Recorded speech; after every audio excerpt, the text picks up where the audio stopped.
جب حضرت مہدی کی قیادت میں مسلمان صاحب ایمان اہل عرب یہودیوں اور عیسائیوں کی طاقت سے ٹکرائیں گے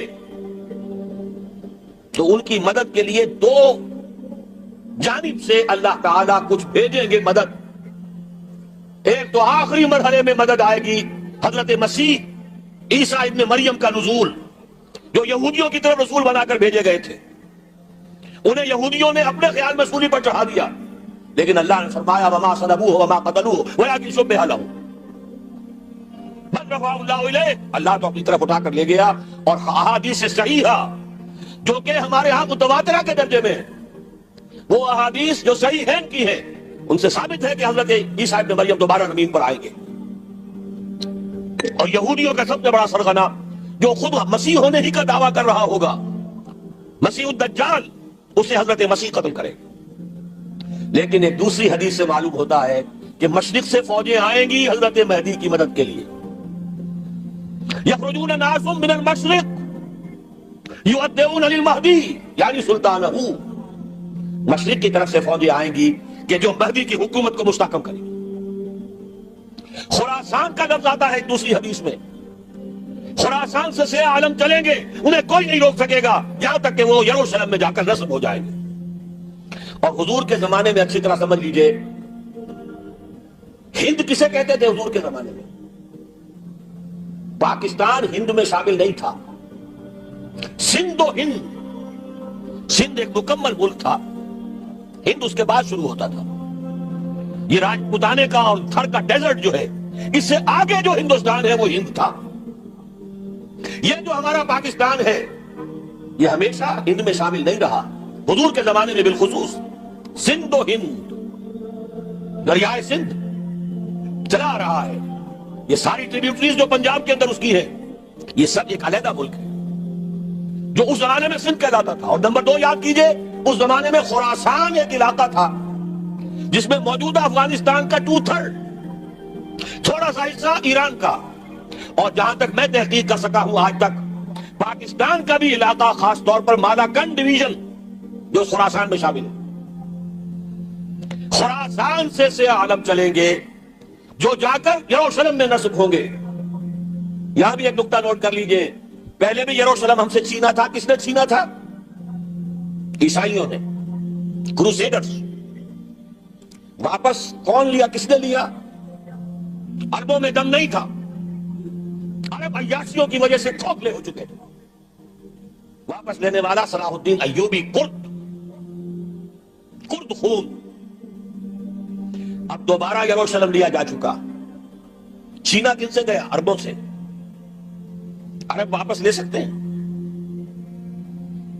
کوئی اندیشہ اگر ہو سکتا تھا عراق کے بارے میں کہ شاید اس کے ایٹمک دانت نکل آئے، جو سازش کی گئی، جس طرح اس احمق اور پاگل صدام حسین کو دام میں پھنسایا گیا.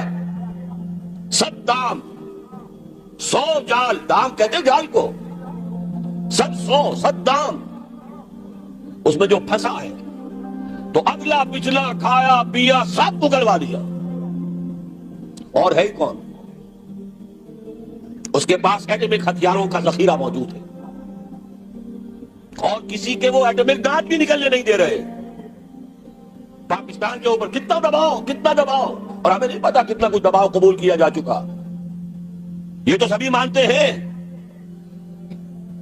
گیپ کر دیا گیا، روک دیا گیا، آگے تو نہیں بڑھ رہا، تو سبھی مانتے ہیں. رول بیک بھی ہو گیا یا نہیں کچھ پتہ نہیں،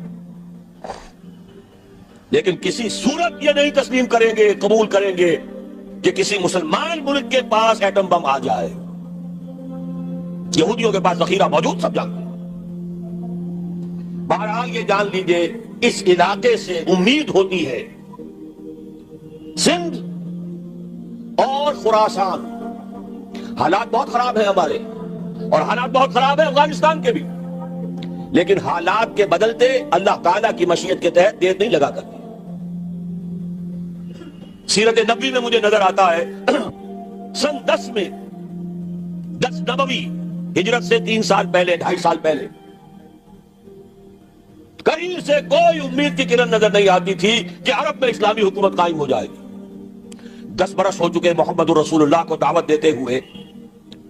اور ابھی تک بمشکل 125 آدمی ہے، اپنے بل پر اپنے طاقت پر مکے میں رہ بھی نہیں سکتے. کیسے ہو جائے گا؟ کہاں سے ہو جائے گا؟ میں آج پوچھتا ہوں، کوئی سر بتائے، کہیں سے کوئی امید کی کرن اس وقت نظر آتی ہے؟ اس ماحول میں لے جائیے. اگلے 3 سال میں کیا ہو گیا؟ پہلے سال 6، اگلے سال 12، اس سے اگلے سال 72، اور بیعت عقبہ ثانیہ، ہجرت، اور وہاں سے اب حضور کی طرف سے انیشیٹ شروع ہو گیا، انیشیٹو. تو ہم نہیں کہہ سکتے اللہ تعالیٰ کی قدرت، اللہ کی مشیت. یہ یقین ہے کہ دنیا کے خاتمے سے پہلے نظام خلافت قائم ہوگا اور تمام دنیا میں ہوگا. ظاہر ہے کہیں پہلے کسی ایک جگہ سے ہوگا، جیسے حضور کے زمانے میں ہوا. اگر بیک وقت پوری دنیا میں ہو سکتا تو حضور کے دست مبارک سے ہوتا. اگر حضور کے دست مبارک سے بھی ایک ملک میں ہوا، جزیرہ نماء عرب میں ہوا، پھر حضور کے امتی ہے نا، ابو بکر ہے، عمر ہے، عثمان ہے، صحابہ کرام کی فوجیں نکلی ہیں، امتی ہے، امتیوں کے ہاتھوں اس کی توسیع ہوئی. اب بھی یہی ہوگا، کسی ایک علاقے میں ہوگا. میرا گمان ہے، میں یہ یقین سے نہیں کہہ سکتا، گمان بھی میرا ان احادیث کی روشنی میں ہے جو میں نے آپ کو بتا دی اور موجود ہے اس کتاب کے اندر. علامہ اقبال نے بھی انہی کے حوالے سے کہیں کہا ہے، میرے عرب کو آئی ٹھنڈی ہوا جہاں سے، میرا وطن وہی ہے، میرا وطن وہی ہے. اس علاقے سے کچھ ہونے والا ہے اور ہوگا انشاءاللہ. میری زندگی میں نہ ہو، آپ کی زندگی میں نہ ہو، کوئی پرواہ نہیں. حضرت حمزہ تو شہید ہو گئے غزوہ احد میں. 5 سال کے بعد حضور مکے میں داخل ہوئے ہیں فاتح کی حیثیت سے. حضرت حمزہ کی نگاہوں نے، ان آنکھوں نے تو نہیں دیکھا، عالم ارواح میں اللہ نے کیا مشاہدہ کرایا ہوگا انہیں، وہ تو ہمیں معلوم نہیں. 5 صحابہ شہید کر دیے گئے مکے ہی میں. بہت بڑی کامیابی. اپنی جان لگا دیں، اپنے آپ کو کھپا دیں، اپنے آپ کو مٹا دیں. جس طرح روڑی کوٹ کر بنیادوں میں بھر دی جاتی ہے، ہماری ہڈیوں کا چورا بنا کر اور ہمارے خون کے اندر اسے گون کر اگر وہاں ڈال دیا جائے، اس سے بڑی سعادت کوئی نہیں. اس پر تعمیر ہو خلافت علی منہاج النبوہ کی، ہم اس کی بنیاد کے اندر دفن ہو جائیں، یہی بہت بڑی سعادت ہے. لیکن یہ ہوگا. میں نے عرض کیا تھا کہ یقین ہے مجھے کہ ہوگا، اور ہر صاحب ایمان کو یقین ہونا چاہیے کہ ہوگا. باقی یہ کہ یہ آثار ہیں اور احادیث بھی ہیں، اور 400 برس کی تاریخ بھی بتاتی ہے کہ یہیں سے ہوگا. 1000 برس تک سارے مجددین امت عالم عرب میں پیدا ہوئے. 11ویں صدی کا مجدد اعظم شیخ احمد سرہندی کہاں دفن ہے؟ سرہند میں، ہندوستان میں. 12ویں صدی کا مجدد اعظم شاہ ولی اللہ دہلوی کہاں دفن ہے؟ دہلی میں.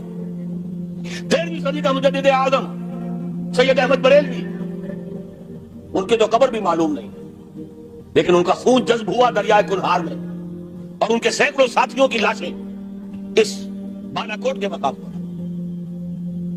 14ویں صدی کے مجدد اعظم شیخ الہند، لیکن ان کے ساتھ ساتھ اتنے اعظم رجال، علامہ اقبال جیسا مفکر، مولانا مودودی جیسا مصنف، مولانا الیاس جیسا مبلغ. کہیں اور ہمیں دکھا دیجئے آپ. میں کل کہیں عرض کر رہا تھا، دیکھیں پہلے 1000 برس تک ہر خیر ہندوستان میں باہر سے آ رہا تھا. معین الدین اجمیری باہر سے آ رہے ہیں، شیخ علی حجویری باہر سے آ رہے ہیں، سندھ میں جتنے اولیاء دفن ہیں سب کے سب باہر سے، ایران سے چلے آ رہے ہیں. لیکن جیسے ہی 11ویں صدی شروع ہوئی، ریورس ہو گیا آرڈر. اب سلسلہ مجددیہ نقشبندیہ اب ہندوستان سے نکل کر پھیل رہا ہے. پورا افغانستان، پورا ترکستان، تمام یہ ترک ریاستیں جو آزاد ہوئی ہیں ابھی یو ایس ایس آر کے خاتمے کے بعد، یہاں تک کہ سائپرس، جزیرہ قبرص، پورا ترکی جو اب بھی ہے موجودہ ترکی، سلسلہ مجددیہ نقشبندیہ کہاں سے چلا؟ ہندوستان سے پھیل گیا پورے عرب اسلام.